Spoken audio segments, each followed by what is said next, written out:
हरिः ओम् आपादमौलिपर्यन्तं गुरूणामाकृतिं स्मरेत् तेन विघ्नाः प्रणश्यन्ति सिद्धन्ति च मनोरथाः। श्रीगुरुभ्यो नमः। परमगुरुभ्यो नमः। श्रीमदानन्दतीर्थभगवत्पादाचार्यगुरुभ्यो नमः। मन्मनोभीष्टवरदं सर्वाभीष्टफलप्रदं पुरन्दरगुरुं वन्दे दासश्रेष्ठं दयानिधिं विद्याविनयसम्पन्नान् शान्तादिगुणब्रह्मितान् सशास्त्रप्रवचनासक्तान् यदमिलार्यान् गुरून् भजे। पृथ्वीमण्डलमध्यस्थाः पूर्णबोधमतानुगाः वैष्णवाः विष्णुहृदयाः तान् नमस्ते गुरुमम। हरिः ओम्. ಶ್ರೀಶಾಃ ಪಾಹಿ. ಅನಂತಕೋಟಿ ಬ್ರಹ್ಮಾಂಡ ನಾಯಕ ಎಂಬುದು ಶ್ರೀ ಪುರಂದರದಾಸರು ರಚಿಸಿದ ಶಾಸ್ತ್ರ ಪ್ರಮೇಯ 180 ಗದ್ಯ ಮಾಲೆಗಳು. ನಾವು 82ರಿಂದ 92ನೇ ಗದ್ಯವನ್ನು ನೋಡುತ್ತಿದ್ದೆವು. ಅಕ್ರೂರ ವರದ, ಅಂಬರೀಷ ವರದ, ನಾರದ ವರದ, ಪ್ರಹ್ಲಾದ ವರದ, ಗಜೇಂದ್ರ ವರದ, ಮುಚುಕುಂದ ವರದ, ಧ್ರುವ ವರದ, ವಿಭೀಷಣ ವರದ, ಪುಂಡರೀಕ ವರದ ಮತ್ತು ಪರಾಶರ ವರದ. 10 ಜನ ವರದರು ಅಂದರೆ ಜೀವ ಪ್ರಕರಣ. ಜೀವರು ಅನಂತ ಸಂಖ್ಯೆಯಲ್ಲಿದ್ದಾರೆ. ಎಲ್ಲರೂ ಭಗವಂತನ ಅನುಚರರಾಗಿದ್ದಾರೆ, ತಾರತಮ್ಯೋಪೇತವಾಗಿದ್ದಾರೆ. ಇದನ್ನು ತಿಳಿಯೋಕ್ಕೋಸ್ಕರವಾಗಿ ಭಗವಂತ ಸಕಲ ಜೀವರಿಗೂ ಇರತಕ್ಕಂಥ ಕರ್ತೃತ್ವ ಶಕ್ತಿಯನ್ನು ಚಾಲನೆ ಮಾಡುತ್ತಾನೆ, ಚಾಲನೆ ಕೊಡುತ್ತಾನೆ.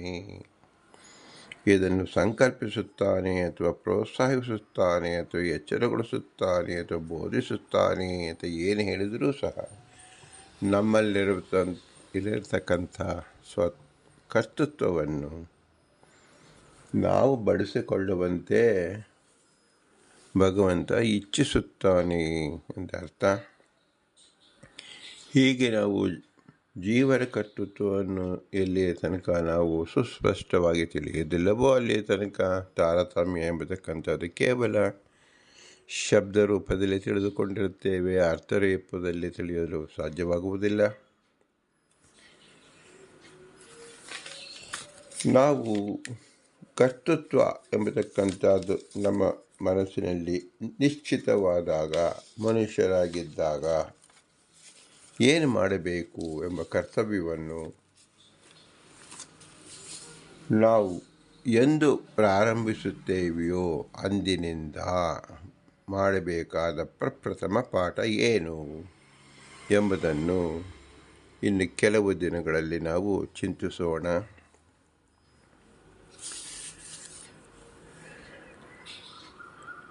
ನಾವು ಸಂಸಾರಾವಸ್ಥೆಯಲ್ಲಿದ್ದೇವೆ, ಮಾನವ ಜನ್ಮದಲ್ಲಿ ಬಂದಿದ್ದೇವೆ. ಭಗವಂತ ನಮ್ಮನ್ನು ಈ ಮಾನವ ಯಂತ್ರದಲ್ಲಿ ಬಂಧಿಸಿ ಇಟ್ಟಿದ್ದಾನೆ. ಈ ಯಂತ್ರ ಎಂಬತಕ್ಕಂಥದ್ದು 16 ಕಲಾಗಳಿಂದ ಕೂಡಿದಾಗಿದೆ, 25 ತತ್ವಗಳಿಂದ ಕೂಡಿದಾಗಿದೆ ಎಂಬುದನ್ನೆಲ್ಲ ನಾವು ಶಾಸ್ತ್ರದಿಂದ ತಿಳಿದುಕೊಂಡೆವು. ಈಗ ಒಳಗಡೆ ಕೂಡಿರತಕ್ಕಂಥ ಜೀವನಿಗೆ ಕರ್ತೃತ್ವವಿದೆ ಎಂಬುದನ್ನು ನಾವು ತಿಳಿದುಕೊಂಡಾಗ ಮೊದಲನೇ ಕೆಲಸ ನಾವು ಏನು ಮಾಡಬೇಕು? ನಮ್ಮ ದೇಹಗತ ಅಥವಾ ನಮ್ಮ ದೇಶಗತ ಮತ್ತು ಕಾಲಗತ ಬಿಂಬನ ಉಪಾಸನೆ ಹೇಗೆ ಮಾಡಬೇಕು ಎಂಬುದನ್ನು ನಾವು ತಿಳಿದುಕೊಳ್ಳಬೇಕು. ಬಿಂಬ ಅಂದರೆ ಯಾರು, ಪ್ರತಿಬಿಂಬ ಯಾರು ಎಂಬುದು ಸಿದ್ಧವಾಗಿದೆ ಶಾಸ್ತ್ರದಲ್ಲಿ.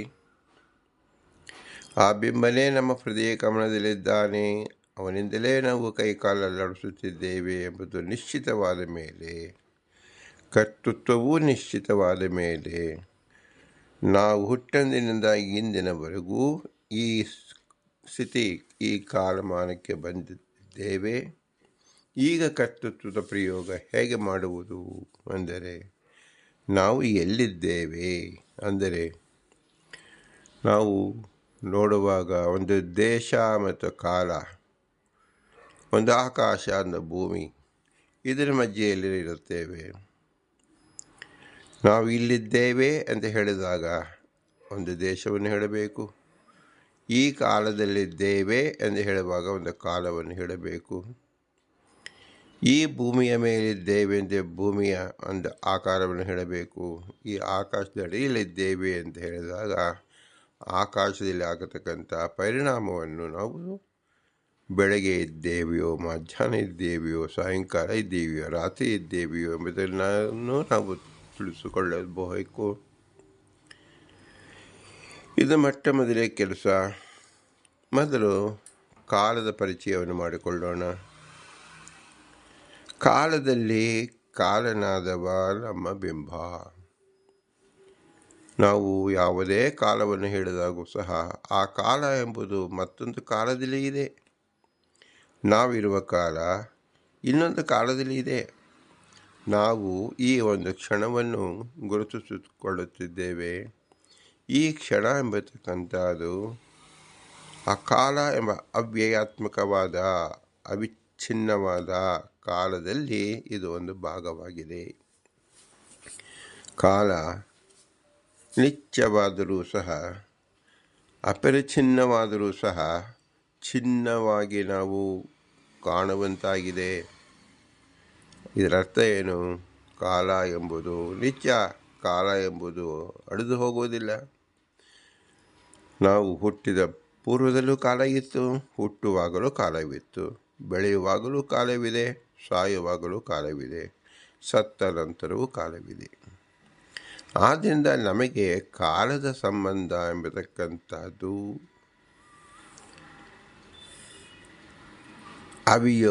ಅಯೋಗ ಅಂದರೆ ಏನು? ನಮ್ಮನ್ನು ಬಿಟ್ಟಿರೋಕ್ಕೆ ಸಾಧ್ಯವಿಲ್ಲ.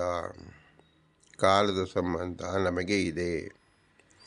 ಕಾಲ ಅಂತ ಹೇಳಿದಾಗ ಕಾಲದಲ್ಲಿ ಕಾಲವನ್ನು ನಾವು ಹೇಗೆ ನೋಡ್ತಾ ಇದ್ದೀವೋ, ಅಂದರೆ ಪರಿಚ್ಛಿನ್ನವಾದ ಕಾಲ, ಅಪರಿಚ್ಛಿನ್ನವಾದ ಕಾಲದಲ್ಲಿ ಹೇಗೆ ನಾವು ಸಂಯೋಜನೆ ಮಾಡಿಕೊಳ್ತಾ ಇದ್ದೀವಿಯೋ, ಈ ಕಾಲ ಎಂಬುದು ಜಡ ಪದಾರ್ಥವಾದ್ದರಿಂದ ಅದಕ್ಕೆ ಅಭಿಮಾನಿಯಾಗಿರ್ತಕ್ಕಂಥ ದೇವತೆಗಳು, ಜೀವರು, ಶ್ರೇಷ್ಠ ದೇವತೆಗಳು ಇದ್ದಾರೆ. ಅವರಿಗೆ ನಾವು ಕಾಲಾಭಿಮಾನಿ ಎಂದು ಹೆಸರು. ಆದ್ದರಿಂದ ಪ್ರತಿ ಕ್ಷಣದ ಕಾಲಾಭಿಮಾನಿಗಳನ್ನು ನಾವು ಗುರುತಿಸಿಕೊಳ್ಳಬೇಕು. ಒಟ್ಟು ಕಾಲದ ಅಭಿಮಾನಿಯನ್ನು ತಿಳಿದುಕೊಳ್ಳಬೇಕು. ಈ ಎಲ್ಲದಕ್ಕೂ ಅಭಿಮಾನಿಗಳಿಗೂ ನಿಯಮನ ಮಾಡತಕ್ಕಂಥ ಭಗವಂತ ಕಾಲ ಸ್ವರೂಪನಾಗಿ, ಕಾಲರೂಪನಾಗಿ, ಕಾಲನಾಮಕನಾಗಿರತಕ್ಕಂಥ ನಮ್ಮ ಬಿಂಬ ಎಂದು ತಿಳಿಯಬೇಕು. ಇದು ಕಾಲದ ಸೂಕ್ಷ್ಮ ಪರಿಚಯ. ಕಾಲದಲ್ಲಿ ಕಾಲನಾದವ ನಮ್ಮ ಬಿಂಬ. ಇದರಂತೆ ದೇಶದಲ್ಲಿ ದೇಶನಾದವ ನಮ್ಮ ಬಿಂಬ, ಗುಣದಲ್ಲಿ ಗುಣನಾದವ ನಮ್ಮ ಬಿಂಬ, ಶರೀರದಲ್ಲಿ ಶರೀರಿಯಾದವ ನಮ್ಮ ಬಿಂಬ. ದೇಹದೊಳಗೆ ನಾಡಿಗಳ ಸಂಖ್ಯೆ ಇದೆ, 72,000 ನಾಡಿಗಳು ಅಂತ ಹೇಳುತ್ತೇವೆ. ಯಾವ ನಾಡಿಯನ್ನು ಯಾರು ಪ್ರತ್ಯಕ್ಷವಾಗಿ ನೋಡಲು ಸಾಧ್ಯ? ನಾವು ಶಾಸ್ತ್ರದಿಂದ ತಿಳಿದುಕೊಂಡೆವು. ಈ ಚರ್ಮದ ಹೊದಿಕೆ ಒಳಗಡೆ ಇರತಕ್ಕಂಥದ್ದನ್ನು, ಚರ್ಮವನ್ನು ತೆಗೆದು ನಾವು ನೋಡೋಕ್ಕೆ ಸಾಧ್ಯವಿಲ್ಲ. ಆಗ ಮೃತ ಶರೀರದಲ್ಲಿ ನಾವು ಏನನ್ನು ನಾವು ಅರ್ಥ ಮಾಡಿಕೊಳ್ಳಬಹುದು? ಆದ್ದರಿಂದ ಆಗಮದಿಂದಲೇ ನಾವು ತಿಳಿಬೇಕು. ನಮ್ಮ ಹಸ್ತರೇಖೆ ಕಂಡುಕೊಂಡರೂ ಹಸ್ತರೇಖೆಯ ಫಲ ನಾವು ಏನು ಕೇಳುತ್ತೇವೆ? ಆಗಮದಿಂದ ತಿಳಿಯುತ್ತೇವೆ.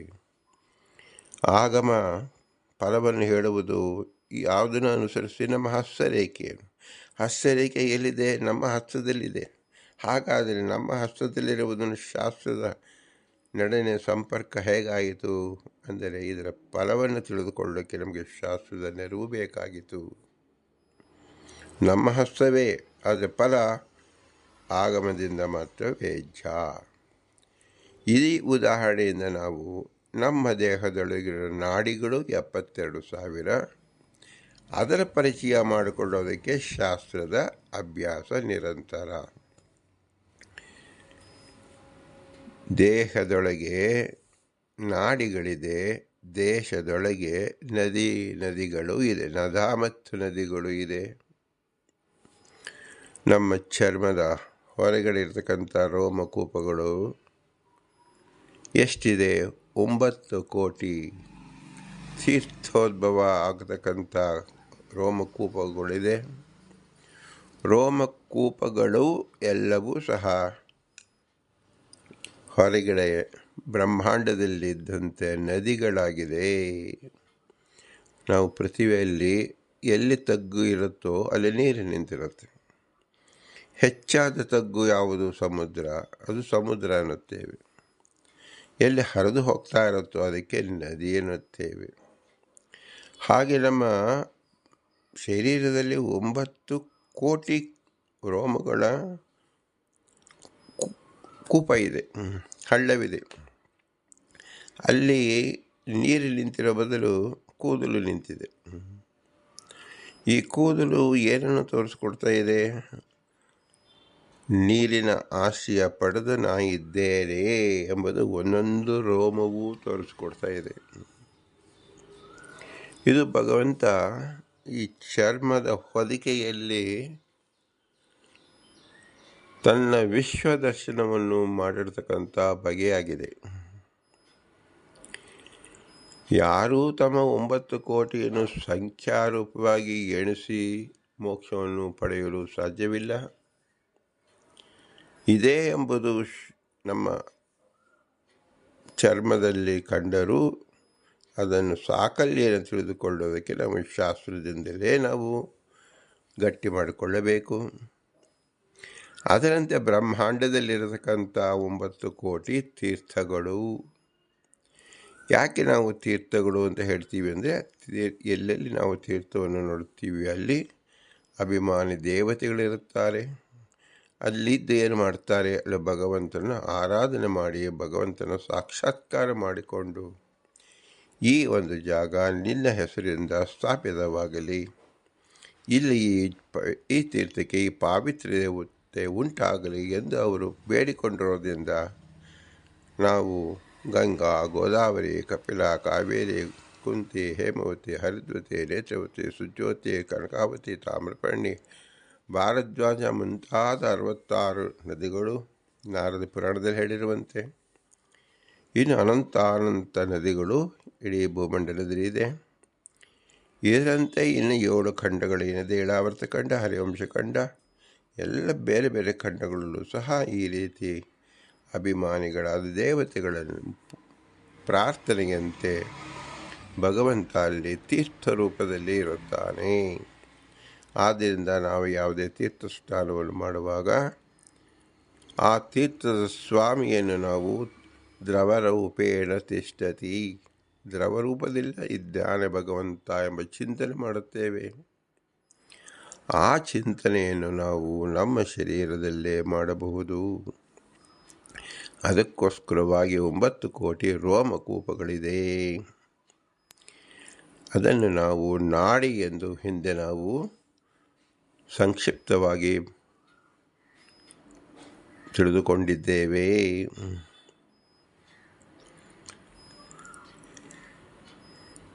ಈಗ ನಾವು ಪ್ರಸ್ತುತ ಕಾಲವನ್ನು ವಿಚಾರ ಮಾಡಲಾಗಿ ಭೂಮಿಯ ಮೇಲೆ ನಾವು ನದಿಗೆ ತೀರದಲ್ಲಿ ನಾವು ವಾಸ ಮಾಡಿದ್ದೇವೆ ಎಂದುಕೊಂಡೋಣ.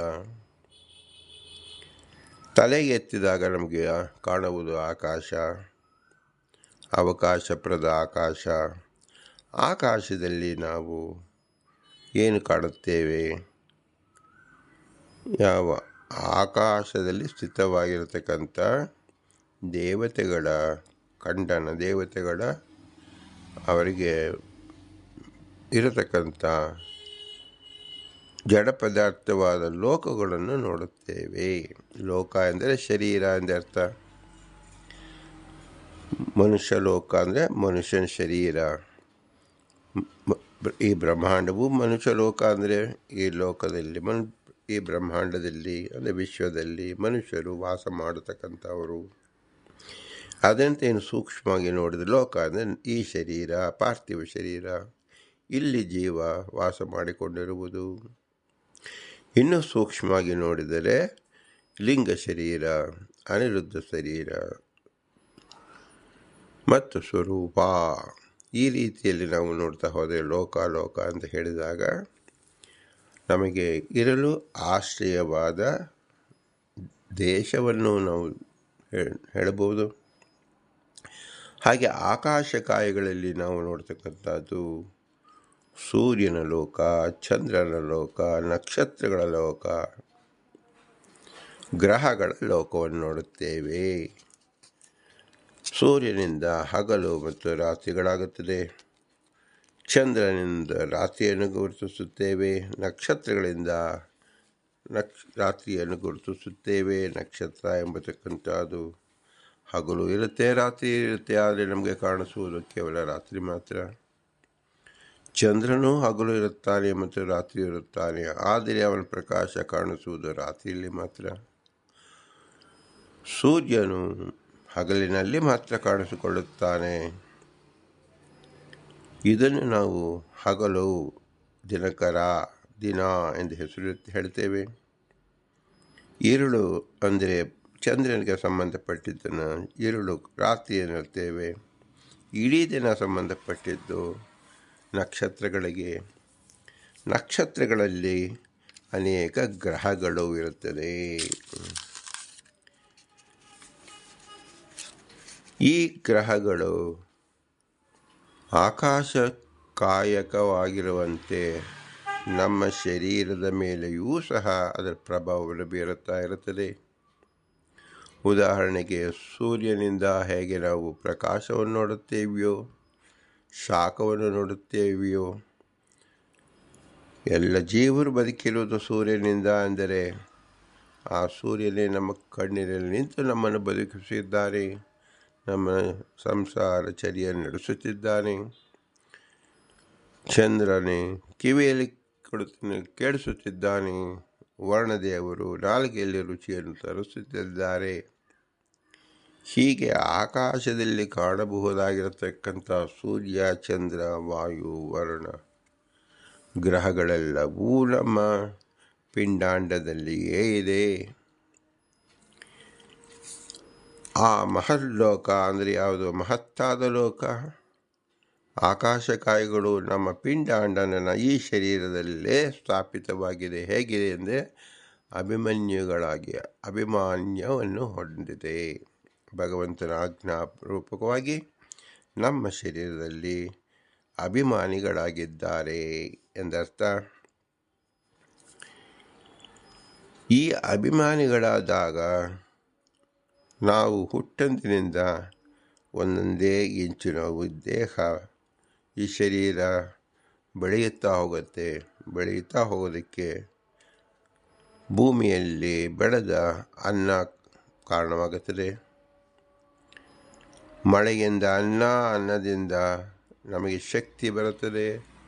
ಆ ಶಕ್ತಿ ಯಾವ ರೂಪದಲ್ಲಿ ನಿಲ್ಲುತ್ತದೆ? ದೇಹದ ಬೆಳವಣಿಗೆ ನಾವು ನೋಡುತ್ತೇವೆ.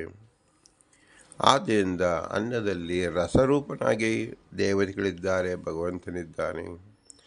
ಮಳೆಯಲ್ಲಿ ಸಾರರೂಪವಾಗಿ ಭಗವಂತನಿದ್ದಾನೆ. ಅನ್ನ ನೀರು ಎರಡಿಂದಲೇ ಮಾತ್ರ ಸಕಲ ಚೇತನರಿಗೂ ಅವರ ಬಾಹ್ಯ ಶರೀರದ ಉದ್ಬೋಧನೆ, ಅಂದರೆ ಅದನ್ನು ಬೆಳೆಸುವುದಕ್ಕೋಸ್ಕರವಾಗಿ ಭಗವಂತ ನಿಯೋಜನೆ ಮಾಡಿದ್ದಾನೆ. ಅದರಲ್ಲಿ ತತ್ವಾಭಿಮಾನಿ ದೇವತೆಗಳು ನೆಲೆಸಿರುತ್ತಾರೆ, ಅಭಿಮಾನಿ ರೂಪಕವಾಗಿ. ಹೀಗೆ ನೋಡುವಾಗ 4 ಕಿಲೋ ಇರತಕ್ಕಂಥ ಶಿಶು 40 ಕಿಲೋ, 100 ಕಿಲೋ ಆಗಿ ಆ ಶರೀರ ಮಾರ್ಪಾಟಾಗುತ್ತಾ ಹೋಗುತ್ತೆ. ಅದು ಅನ್ನದ ರಸದ ವಿಕಾರ ರೂಪವಾಗಿರುತ್ತದೆ, ನೀರಿನ ವಿಕಾರ ರೂಪವಾಗಿರುತ್ತದೆ. ಅದು ಎಲುಬು, ದಂತ, ಚರ್ಮ, ಈ ರೀತಿಯಾಗಿ ಕೇಶ, ಈ ರೀತಿಯಲ್ಲಿ ನಮ್ಮ ದೇಹದಲ್ಲಿ ಬೆಳವಣಿಗೆ ಹೊಂದುತ್ತದೆ. ಇದೆಲ್ಲವೂ ಸಹ ನಮ್ಮಿಂದ ಆಗುತ್ತಿಲ್ಲ, ಎಲ್ಲವೂ ಭಗವಂತ ಅಭಿಮಾನಿ ದೇವತೆಗಳಿಂದ, ತತ್ವಾಭಿಮಾನಿ ದೇವತೆಗಳಿಂದ ಮಾಡಿಸುತ್ತಿದ್ದಾನೆ. ಇದನ್ನು ನಾವು ಪ್ರತಿದಿನ ಚಿಂತನೆ ಮಾಡಬೇಕು. ಹೀಗೆ ಮಾಡುವಾಗ ನಾವು ಹುಟ್ಟಂದಿನಿಂದ ಪ್ರತಿ ಕ್ಷಣದಲ್ಲೂ ಸಹ ನಾವು ಕರ್ಮವನ್ನು ಮಾಡುತ್ತಾನೆ ಇರುತ್ತೇವೆ. ಕರ್ಮವನ್ನು ಮಾಡುವಾಗ ಸ್ಥಳಾಂತರ, ಅಂದರೆ ಒಂದು ದೇಶದಿಂದ ಇನ್ನೊಂದು ದೇಶಕ್ಕೆ ನಾವು ಜರುಗುತ್ತಲೇ ಇರುತ್ತೇವೆ. ಹೀಗೆ ಜರುಗುವಾಗ ಆ ದೇಶಕ್ಕೆ ಆ ಕಾಲಕ್ಕೆ ಅಭಿಮಾನಿಗಳಾದ ದೇವತೆಗಳು ಬೇರೆ ಬೇರೆಯಾಗಿರುತ್ತಾರೆ.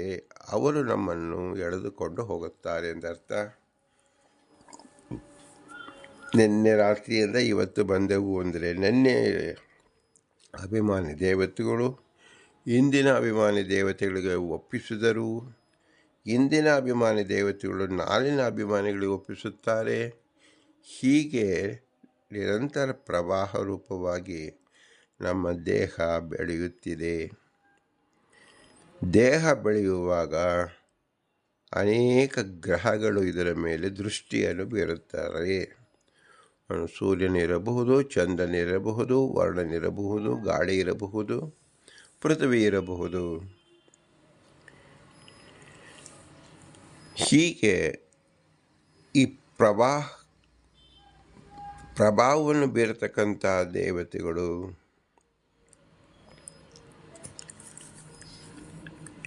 ಯಾವ ರೀತಿಯಲ್ಲಿ ಪ್ರಭಾವವನ್ನು ಬೀರುತ್ತಾರೆಂದರೆ, ಮನುಷ್ಯನ ಇಡೀ ಜೀವಿತಾವಧಿಯಲ್ಲಿ ಅವರು ಪ್ರಭಾವವನ್ನು ಬೀರುತ್ತಾರೆ. ಪ್ರಾತಃಸ್ತವನ ಅಂದರೆ ಹುಟ್ಟಿನಿಂದ 24 ವರ್ಷಗಳ ತನಕ. ಮಾಧ್ಯಾಹ್ನಿಕ ಸ್ತವನ ಅಂದರೆ 25ರಿಂದ 73 ವರ್ಷ ಅಂದರೆ 48 ವರ್ಷಗಳು. ಸಾಯಂ ಸ್ತವನ ಅಂದರೆ 74ರಿಂದ 120 ಅಂದರೆ 36 ವರ್ಷಗಳ ಕಾಲ. ವಸು, ರುದ್ರ, ಆದಿತ್ಯರು ಇವರುಗಳು ಈ ಶರೀರವನ್ನು 3 ಅವಸ್ಥೆಗೆ ತಂದೊಡ್ಡುತ್ತಾರೆ. ಆದ್ದರಿಂದ ನಾವು 3 ಅವಸ್ಥೆಗಳನ್ನು ಈ ಶರೀರದಲ್ಲಿ ನಾವು ಕಾಣಬಹುದಾಗಿದೆ.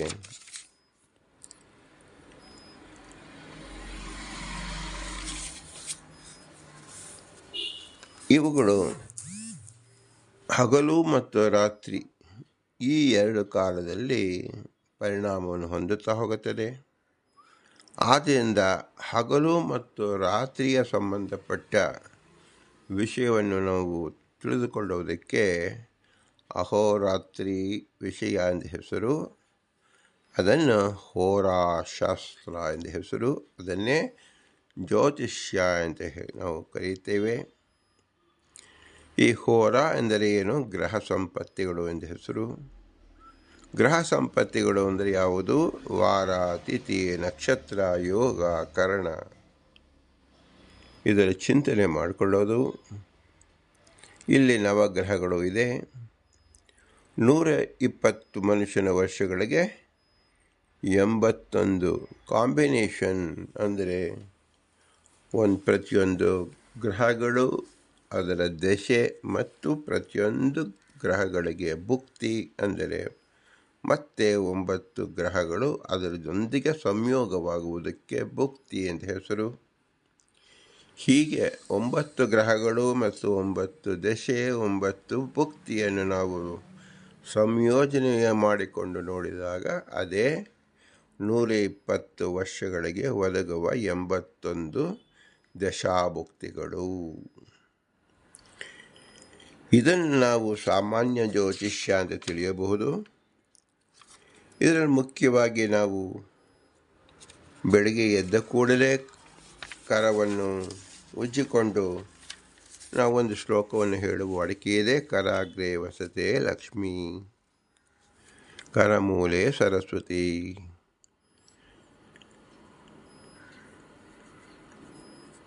ಎಂದು ಲಕ್ಷ್ಮಿಯನ್ನು, ಸರಸ್ವತಿಯನ್ನು, ಗೋವಿಂದನನ್ನು ಅಥವಾ ಪಾರ್ವತಿಯನ್ನು ಸ್ಮರಿಸಿಕೊಳ್ಳುತ್ತೇವೆ. ಇದು ನಮ್ಮ ಹಿಂದಿನ ಪೂರ್ವಿಕರು, ನಮ್ಮ ತಂದೆ ತಾಯಿಗಳು ಹೇಳಿಸಿಕೊಟ್ಟ ಪಾಠದಂತಾಗಿದೆ.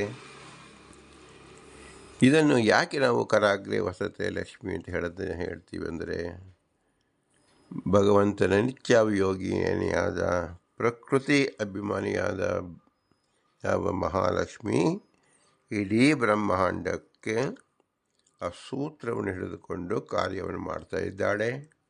ನಮ್ಮ ಹಸ್ತದಲ್ಲಿ ಹೇಗೆ ನಾವು ಪ್ರತಿಯೊಂದು ಅಂಗದ ಶೋಚನೆ ಮಾಡುವುದಕ್ಕೆ ಹಸ್ತವನ್ನು ಉಪಯೋಗಿಸಿಕೊಳ್ಳುತ್ತೇವೆ, ಹಾಗೆ ಇದು ಮೂಲವಾಗಿ ಯಾವುದು? ಕರಾಗ್ರೆ ವಸತೆ ಲಕ್ಷ್ಮಿ.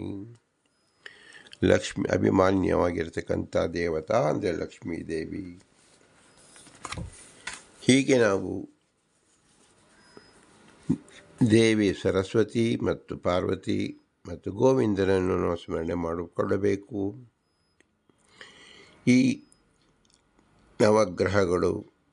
ನವಗ್ರಹಗಳಲ್ಲಿ ನಕ್ಷತ್ರಗಳು, ಈ ನಕ್ಷತ್ರಗಳು 27 ಇರೋದ್ರಿಂದ 27 ಸಹ ಈ ಶಿಂಶುಮಾರ ನಾರಾಯಣ ರೂಪದಲ್ಲಿ ನಾವು ನೋಡಬಹುದು. ಅದಕ್ಕಾಗಿ ಭಾಗವತದಲ್ಲಿ ಒಂದು ಶ್ಲೋಕವೇ ಇದೆ, ನಮೋ ನಮೋ ಜ್ಯೋತಿರ್ಲೋಕಾಯ ಕಾಲಾಯ ನಾಯ ಅನಿಮಿಷಾಯ ಪತಿಯೇ ಮಹಾಪುರುಷಾಯ ಧೀಮಹಿ. ಶಿಂಶುಮಾರನ ಚಿಂತನೆ ಈ ಮಂತ್ರವನ್ನು ಶ್ರೀ ವೇದವ್ಯಾಸದೇವರು ಶ್ರೀ ಭಾಗವತ ಪುರಾಣದಲ್ಲಿ ಸಾಧಕರಿಗೆ ನೀಡಿದ್ದಾರೆ. ಯದಯಾತಂ ದಿವೋದಾಸಾಯ ವರ್ತಿ ಭರದ್ವಾಜಾಯ ಅಶ್ವಿನಾಹಯಂತ ರೇವದು ಆಹ ಸಚನೋ ರಥೋ ವಾಂ ವೃಷಭಶ್ಚ ಶಿಂಶುಮಾರಶ್ಚ ಯುಕ್ತ. ಶಿಂಶುಮಾರ ಭಗವಂತ ರೂಪ, ಅವನಿಂದ ನಮ್ಮ ಇಡೀ ಪೃಥ್ವಿ, ಆಕಾಶ ತತ್ವ, ಭೂಮಿ ಎಲ್ಲವೂ ಸಹ ಅವನ ಅನುಗ್ರಹದಿಂದ ನಿಂತಿರುವುದು. ಅವನೇ ನಿಯಾಮನ ಮಾಡತಕ್ಕಂಥ ಅವನು ನಿಯಾಮಕನು, ಆದ್ದರಿಂದ ಸರ್ವಕ್ಕೂ ನಿಯಾಮಕ ಅವನು. ಈಗ ನಾವು ನಕ್ಷತ್ರಗಳ ನಿಯಾಮಕ, ನಕ್ಷತ್ರಕ್ಕೆ ಆಶ್ರಯದಾತ. ಅವನು 2 ಪಾದಗಳಲ್ಲಿರತಕ್ಕಂಥ ಆರ್ಧ ಮತ್ತು ಆಶ್ಲೇಷ. ಅವನ ಬಲಭಾಗದ ಪಾದದ ಅಡಿಯಲ್ಲಿ ಅನುರಾಧ, ವಿಶಾಖ, ಸ್ವಾತಿ, ಚಿತ್ರ, ಹಸ್ತ, ಉತ್ತರ, ಪುಬ್ಬ, ಮುಖ ನಕ್ಷತ್ರಗಳು. ಕಟಿಭಾಗದಲ್ಲಿ, ಬಲಭಾಗದ ಕಟಿಭಾಗದಲ್ಲಿ ಪುನರ್ವಸು ಮತ್ತು ಸ್ತನ ಭಾಗದಲ್ಲಿ ಶತಭಿಷ, ಊರ್ಧ್ವ ತುಟಿಯ ಭಾಗದಲ್ಲಿ ಅಭಿಜಿತ್, ಕರ್ಣ ಭಾಗದಲ್ಲಿ ಧನಿಷ್ಠ, ಶಿರಸ್ಸಿನ ಭಾಗದಲ್ಲಿ ಶ್ರವಣ, ಅದರಂತೆ ಎಡಭಾಗದ ಶಿರಸ್ಸಿನ ಭಾಗದಲ್ಲಿ ಪೂರ್ವಾಷಾಢ, ಎಡಭಾಗದ ಕರ್ಣದಲ್ಲಿ ಮೂಲ, ಎಡಭಾಗದ ತುಟಿಯ ಮೇಲ್ತುಟಿಗೆ ಉತ್ತರಾಷಾಢ, ಎಡಸ್ತನದ ಭಾಗದಲ್ಲಿ ಜ್ಯೇಷ್ಠ, ಕಟಿಸ್ಥಾನದಲ್ಲಿ ಪುಷ್ಯ, ಎಡಸ್ಥಾನದ ಪಾದದ ಅಡಿಯಲ್ಲಿ ಪಾದದ ಸಮದಲ್ಲಿ ಮೃಗಶಿರ, ರೋಹಿಣಿ, ಕೃತಿಕಾ, ಭರಣಿ, ಅಶ್ವಿನಿ, ರೇವತಿ, ಉತ್ತರಾಭಾದ್ರ, ಪೂರ್ವಭಾದ್ರ. ಹೀಗೆ 27 ನಕ್ಷತ್ರಗಳು ಸಹ ಈ ಶಿಂಶುಮಾರ ನಾರಾಯಣ ರೂಪವನ್ನು ಆಶ್ರಯಿಸಿದೆ ಎಂದು ನಾವು ತಿಳಿಯಬೇಕು.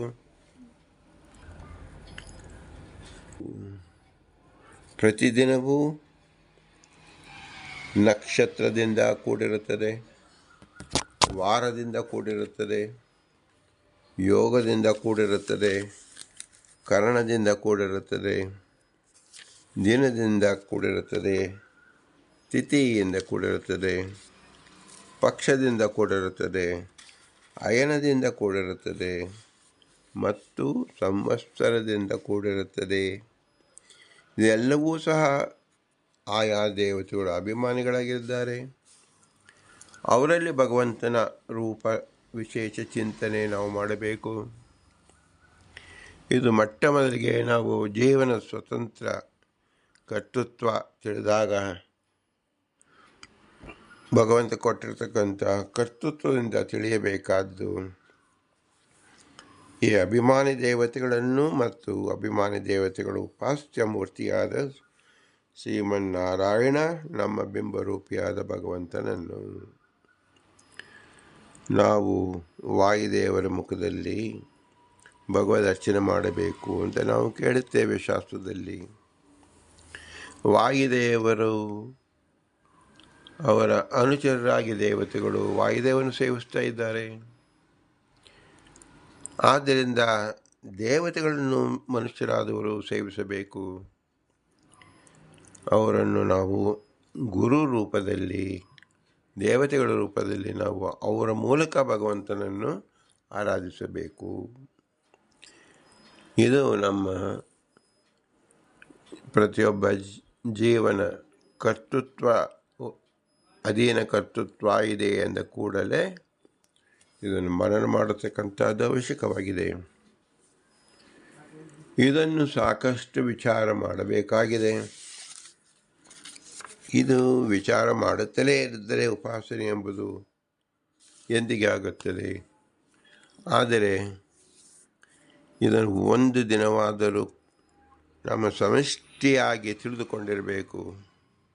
ಪ್ರತಿ ಕ್ಷಣವೂ ನಮ್ಮ ಸ್ಮರಣ ಪಟಲದಲ್ಲಿ ಉಳಿದಿರಬೇಕು. ಆಯಾ ರೂಪವನ್ನು ಚಿಂತಿಸಬೇಕು. ಇದಕ್ಕಾಗಿ ತೀರ್ಥಕ್ಷೇತ್ರಗಳಿರುವುದು, ಇದಕ್ಕಾಗಿ ಸ್ವಯಂ ವ್ಯಕ್ತ ಮೂರ್ತಿಗಳಿರುವುದು. ಆದರೆ ನಿಜವಾದ ಸ್ವಯಂ ವ್ಯಕ್ತ ಎಂಬತಕ್ಕಂಥ ನಮ್ಮ ಬಿಂಬ ರೂಪನೇ ಆಗಿದ್ದಾನೆ. ಆದ್ದರಿಂದಲೇ ಬ್ರಹ್ಮಾಂಡದಲ್ಲಿರತಕ್ಕಂಥ ಸಮಸ್ಯವು ಪಿಂಡಾಂಡದಲ್ಲೇ ಇದೆ. ಆ ಭಗವಂತನೇ ನಮ್ಮ ಬಿಂಬನಾಗಿದ್ದಾನೆ ಎಂಬುದು ಬಿಂಬೋಪಾಸನೆಗೆ ಮೂಲ ರೂಪವಾಗಿದೆ. ಇದನ್ನು ಅಕ್ರೂರ ವರದ, ಅಂಬರೀಷ ವರದ, ನಾರದ ವರದ, ಮುಚುಕುಂದ ವರದ ಎಂಬತಕ್ಕಂತಾಗಿ ಶ್ರೀ ಪುರಂದರದಾಸರು ವಿಶೇಷಾಕಾರವಾಗಿ ಉಪಾಸನೆ ಮಾಡಿದ್ದಾರೆ ಎಂಬುದನ್ನು ತೋರಿಸಲು 10 ಜನ ವರದನನ್ನು ಶ್ರೀ ಪುರಂದರದಾಸರು ಸೂಚಿಸಿದ್ದಾರೆ. ಹೀಗಾಗಿ ಈ ಗ್ರಹಗಳ ಸಂಪತ್ತಿ ನಮ್ಮ ಯೋಗ್ಯತೆಯ ಮಟ್ಟಿಗೆ ನಾವು ಅದನ್ನು ತಿಳಿದುಕೊಳ್ಳುವ ಪ್ರಯತ್ನವನ್ನು ಮಾಡೋಣ. ನಾವು ಪ್ರಯತ್ನ ಮಾಡುವಾಗ ಹಿಂದೆ ತಿಳಿದಿದ್ದೇವೆ, ನಮ್ಮ ಕರ್ತೃತ್ವ ಜೊತೆಯಲ್ಲಿ ದೇಶ, ಕಾಲ, ದೇವತೆಗಳು, ವಾಯುದೇವರು, ಲಕ್ಷ್ಮೀದೇವಿ ಸಕಲರೂ ಸಹ ಸಹಾಯ ಮಾಡುತ್ತಲೇ ಇರುತ್ತಾರೆ. ಅವರೆಲ್ಲರೊಂದಿಗೆ ನಾವು ಕೆಲಸ ಮಾಡುತ್ತೇವೆ ಎಂದು ಸದಾಕಾಲ ನಾವು ಜ್ಞಾಪಿಸಿಕೊಳ್ಳಬೇಕು, ಅನುಭವಿಸಬೇಕು. ಹೇಗೆ ನಾವು ಕೈಯಿಂದ ಕೆಲಸವನ್ನು ಮಾಡುತ್ತೇವೆ, ಕೈಯಿಂದ ಊಟ ಮಾಡುತ್ತೇವೆ ಅಂದರೆ ಕೈಯಿಂದ ಇನ್ನ ದೇವರಾಯಿತು. ಊಟ ಅಂದರೆ ಆ ಊಟದಲ್ಲಿರ್ತಕ್ಕಂಥ ಅನೇಕ ಪದಾರ್ಥಗಳ ಅಭಿಮಾನಿ ದೇವತೆಗಳಾದರು. ಹೀಗೆ ನಾವು ಚಿಂತನೆ ಮಾಡಿಕೊಂಡಾಗ ಮಾತ್ರ ಅದು ಯಥಾರ್ಥ ಜ್ಞಾನ ಎನಿಸುತ್ತದೆ. ಇಲ್ಲಿ ನಮ್ಮದು ಭಾಗ ಎಷ್ಟಿದೆ? ಕೇವಲ ಅತ್ಯಲ್ಪವಾಗಿರುತ್ತೆ. ಉಳಿದ ಎಲ್ಲ ಅಂಶವೂ ಸಹ ಅಭಿಮಾನಿ ದೇವತೆಗಳಿಂದಲೇ ನಡೀತಾ ಇರೋದೆ. ಹೀಗೆ ಅವರು ಕೃತೋಸ್ಮರ ಕೃತೋಸ್ಮರ ಕೃತಗಂ ಸ್ಮರ, ದೇವತೆಗಳನ್ನು, ಗುರು ಹಿರಿಯರನ್ನು, ಮಾತಾಪಿತೃಗಳನ್ನು ನಾವು ನೆನೆಯುವ ಬಗೆ ಹೀಗಾಗಿದೆ. ಎಲ್ಲವೂ ಭಗವಂತ ಅಧೀನವಾಗಿ ಭಗವಂತನ ನೇತೃತ್ವದಲ್ಲಿ ನಡೆಯುತ್ತಿದೆ ಎಂಬುದನ್ನು ನಾವು ಅನುಸಂಧಾನ ಮಾಡಿಕೊಳ್ಳಬೇಕು. ಈ ಮೂಲಕವಾಗಿ ಬಿಂಬೋಪಾಸನೆ ಮಾಡುವುದು ಅತ್ಯವಶ್ಯಕವಾಗಿದೆ. ಆ ಬಿಂಬನೆಗೆ ನಾವು ಭೂಯಿಷ್ಠಾಂತಿ ನಮ್ಮ ಮುಕ್ತಿಮಿದೇಮ, ಭೂಯಿಷ್ಠಾಂತಿ ನಮ್ಮ ಮುಕ್ತಿಮಿದೇಮ, ಭೂಯಿಷ್ಠಾಂತೇ ನಮ್ಮ ಮುಕ್ತಿಮಿದೇಮ ಎಂದು ವಿನಮ್ರವಾಗಿ ನಮಿಸೋಣ. ಪ್ರತಿನಿತ್ಯವೂ ನಾವು ಏನು ಉಪಾಸನೆ ಮಾಡಬೇಕು ಎಂಬುದನ್ನು 4 ದಿನಗಳಲ್ಲಿ ಚಿಂತಿಸೋಣ. ಭಾರತೀಯ ರಮಣ ಮುಖ್ಯ ಪ್ರಾಣ ಅಂತ ಹೇಳ್ತಾರೆ. ಶ್ರೀಕೃಷ್ಣಾರ್ಪಣಮಸ್ತು. ಹರಿ ಓಂ, ಹರಿ ಓಂ, ಹರಿ ಓಂ.